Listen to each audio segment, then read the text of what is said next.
Assalamualaikum, selamat sore. Saya Hendri, mahasiswa Universitas Terbuka, akan melaksanakan pembuatan video yaitu tentang perkembangan Pancasila dalam konteks sejarah dari masa ke masa, yaitu dari awal kemerdekaan, dari masa Republik Indonesia Serikat, masa demokrasi, masa Orde Baru, dan masa reformasi. Baik, kita awali dengan Pancasila pada awal kemerdekaan, yaitu tahun 1945 sampai dengan 1949. Itu diawali dengan 1 Juni 1945, yaitu yang mana Pancasila dipidatokan oleh Insinyur Soekarno di BPUPKI atau Badan Penyelidik Usaha Persiapan Kemerdekaan Indonesia. Dalam pidato ini, Soekarno memperkenalkan istilah Pancasila sebagai dasar negara Indonesia.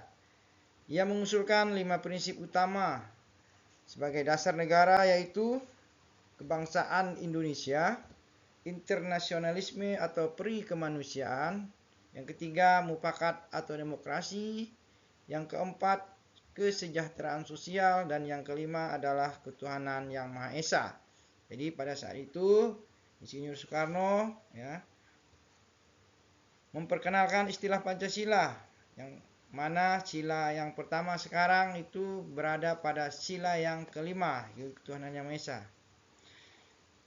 Pada saat itu Soekarno menegaskan pentingnya mendirikan negara Indonesia yang berdasar pada suatu kebangsaan Indonesia yang meliputi seluruh rakyat dari ujung Aceh sampai Papua. Sehingga pada tanggal 18 Agustus 1945, setelah proklamasi kemerdekaan, Pancasila ditetapkan sebagai dasar negara dalam pembukaan Undang-Undang Dasar 1945. Dan juga Pancasila digunakan sebagai pedoman dalam penyusunan kebijakan dan pemerintahan Negara Kesatuan Republik Indonesia. Dan berikutnya, Pancasila memiliki tantangan pada masa awal kemerdekaan ini, yaitu tantangan adanya pergolakan politik, terus adanya perang kemerdekaan, dan upaya mempertahankan kedaulatan. Karena apa? Karena masih ada negara Belanda masih mengambil alih beberapa kota di negara Republik Indonesia. Baik, yang berikutnya adalah masa Republik Indonesia Serikat, yaitu pada tahun 1949 hingga 1950. Di sini Pancasila masih sebagai dasar negara, meski terdapat perubahan dalam rumusan dan sistem kenegaraan. Kenapa? Karena Indonesia pada saat itu berbentuk negara federal atau Republik Indonesia Serikat setelah terjadinya konferensi meja bundar. Pada masa ini juga terdapat dualisme konstitusi, yaitu Konstitusi Republik Indonesia Serikat dan Undang-Undang Dasar Sementara. Jadi Undang-Undang Dasar Sementara tahun 1950 yang juga mencantumkan rumusan Pancasila dengan isi yang sama sebagai dasar negara.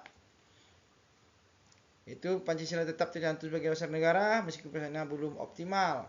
Nah, pada masa ini juga perdebatan soal bentuk negara dan dasar negara masih terjadi karena masih adanya dualisme konstitusi. Baik, yang berikutnya adalah masa demokrasi liberal, yaitu tahun 1950 sampai dengan 1959. Itu sistem multipartai dan demokrasi parlementer diberlakukan pada masa ini, sehingga Pancasila masih jadi dasar negara namun belum jadi pedoman utama dalam praktek politik. Dan konstituensi gagal menyusun undang-undang dasar baru, instabilitas politik meningkat. Pada masa ini Pancasila sebagai ideologi negara pada masa liberal ini dinilai oleh Presiden Soekarno kurang sesuai dengan praktik demokrasi saat ini. Karena demokrasi liberal lebih menekankan individualisme dan mekanisme parlementer seperti voting yang bertentangan dengan nilai gotong royong dan musyawarah.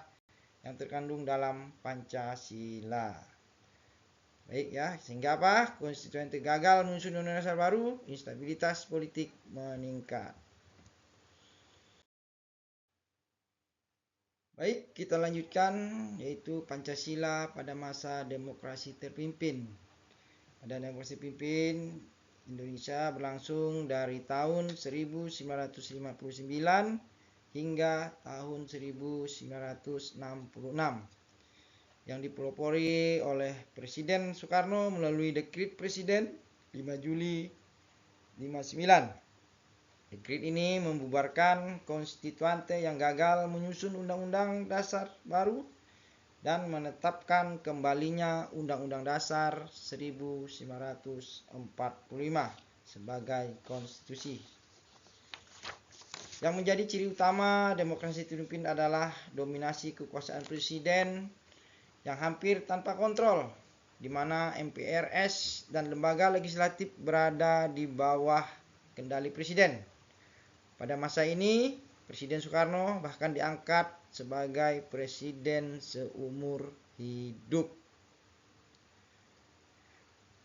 Penerapan Pancasila pada masa demokrasi terpimpin masih berdasarkan 5 sila, namun kerap diwarnai penafsiran oleh pemerintah dan penguatan peran presiden.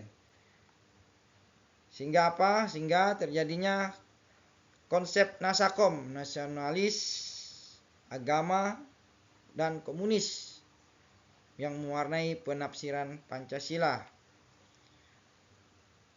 Masa ini juga menjadi akhir daripada Orde Lama atau masa demokrasi terpimpin setelah terjadinya peristiwa gerakan G30 SPKI, yang mana PKI ingin mengganti ideologi negara dengan komunisme. Kesimpulannya, masa demokrasi terpimpin adalah periode di mana Pancasila dijadikan dasar negara secara formal, tetapi pelaksanaannya banyak penyimpangan.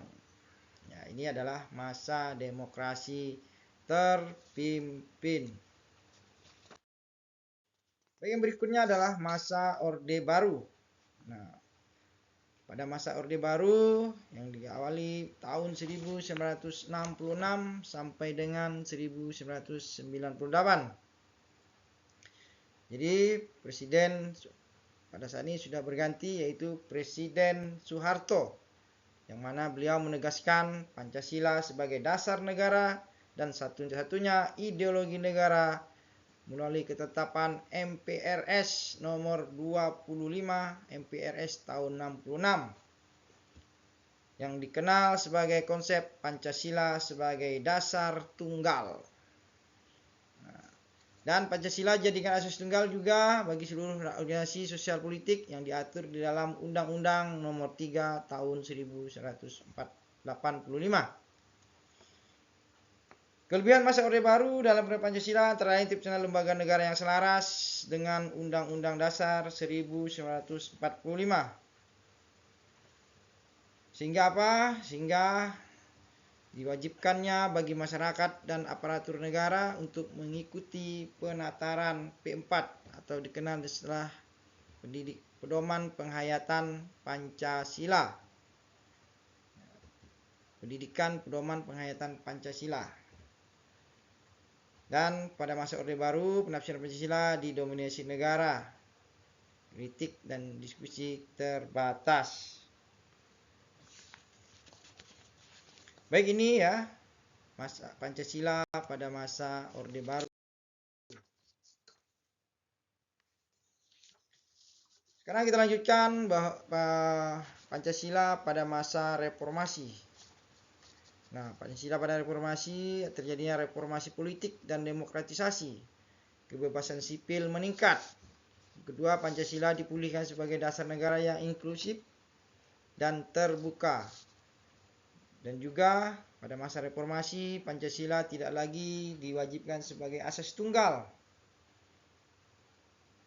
Dan penguatan kembali pendidikan Pancasila di sekolah dan di perguruan tinggi. Tantangan di dalam penerapan Pancasila selama masa reformasi meliputi penurunan rasa persatuan dan kesatuan antara warga bangsa, munculnya konflik daerah serta kesenjangan sosial dan ekonomi. Selain itu, penyalahgunaan kekuasaan dan korupsi juga menjadi hambatan dalam mewujudkan nilai-nilai Pancasila secara maksimal. Bagaimana upaya dan interpretasi? Dalam praktiknya, Pancasila terus diinterpretasikan ulang agar sesuai dengan perkembangan zaman melalui pendekatan demokrasi Pancasila. Upaya ini dilakukan secara aktif oleh pemerintah dan masyarakat untuk menjaga dan memperkuat nilai-nilai dasar bangsa dalam kehidupan berbangsa dan bernegara. Dapat disimpulkan bahwa secara umum hingga saat ini Pancasila tetap menjadi landasan utama yang mendasari kehidupan politik dan sosial di Indonesia. Meskipun mengalami tantangan, berbagai upaya terus dilakukan untuk menguatkan penerapan Pancasila agar dapat terwujud masyarakat yang adil, makmur, dan bersatu sesuai cita-cita bangsa. Ini Pancasila pada masa reformasi. Baik, ini Pancasila yang kita kenal sekarang sebagai dasar negara. Itu yang pertama, ketuhanan yang Maha Esa. Yang kedua, kemanusiaan yang adil dan beradab. Yang ketiga, persatuan Indonesia. Yang keempat, kerajaan dipimpin oleh hikmat kebijaksanaan dalam permusyawaratan perwakilan. Yang kelima, keadilan sosial bagi seluruh rakyat Indonesia. Baik, demikian yang dapat saya sampaikan dalam tugas membuat tutorial video Pancasila dari masa ke masa, dari masa kemerdekaan Republik Indonesia hingga sekarang.